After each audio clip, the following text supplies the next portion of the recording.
Welcome back. Now it's time to welcome back a good friend of the project.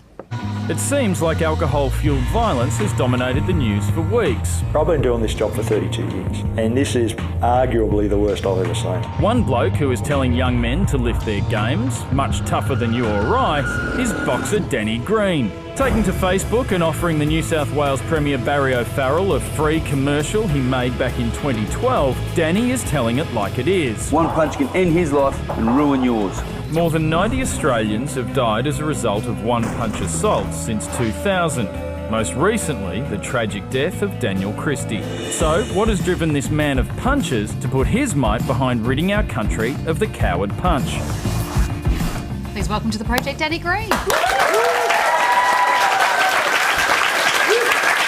have you back. So, explain it to us, what compelled you to get involved in the campaign?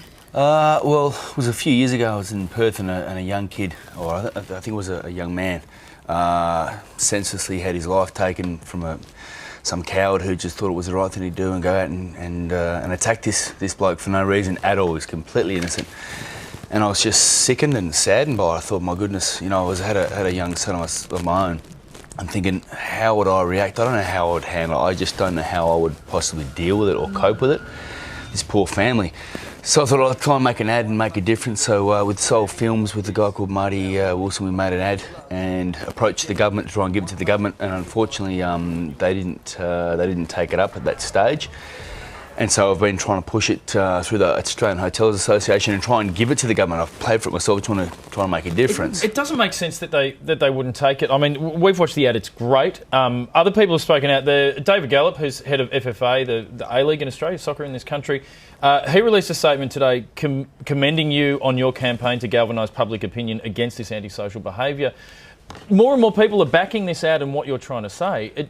It doesn't make sense that the New South Wales government wouldn't take it. Sorry, it wasn't the New South Wales government. Sorry, it was it was the West Australian government. Confusion. No, that's all right, mate. And so they didn't take it up. So we've actually we're now in the process of approaching. I'd like to actually go to the federal government and, if possible, to speak to the Prime Minister Abbott.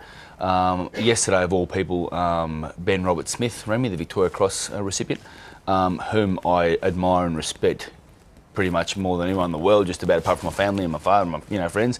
He's a legend and he's a real hero. And he rang me and he said, "Greenie, what you're doing is fantastic. What can I do to help you out?" So a guy like him throwing his support behind it, plus had some very, very high-profile people throw their support behind it, and it's been a phenomenal influx of people just going, "What can I do? How do we help?" We're all on the same page. It's, you know, I'm not anyone special. I'm just trying to make a difference, and we're all trying to do the right thing, trying to make a shift.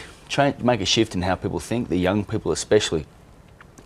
For someone, and people go, "Oh, why is a fighter doing this? Why is a professional boxer?" Because one punch, a good one punch in your game is an important thing to have. Yeah, I tweeted about you coming on tonight, and I'm a huge fight fan, and I'm a huge Danny Green fan as well.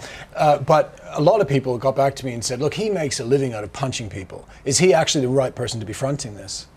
Yeah, you're right, mate. I've been asked that a lot, and it does seem strange. But for me, mine's a very, very strict sport. There's guidelines, there's rules, there's referees, there's judges. It's in a sporting arena. It's combat. It's man-on-man combat. It's a contact sport. It's one of the oldest Olympic sports left in the Olympic Games, and it's by two supremely fit and conditioned, consenting adult athletes. And there's a big difference between that and a coward going out into the street, picking the easiest possible target where they don't even know it's coming, and then going up and punching them from behind or from the side unwittingly. What motivates this? Why has this a gutless act become something that's supposedly fun to do?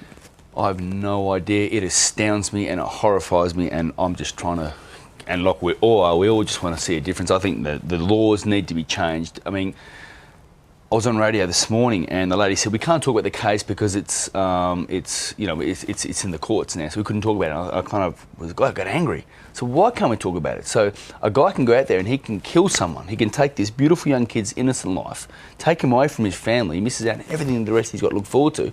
Yet we can't even talk about it because it's in courts.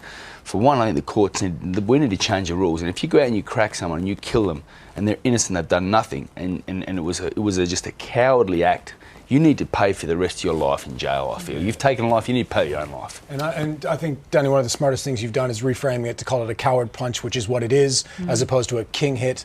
And, Pinky campaign has shown that type of stuff can work. Well, to get behind Danny's campaign, head to our website. We've got all the details there. Always a pleasure to have you, Danny. Great cause. Appreciate it. Thanks, guys.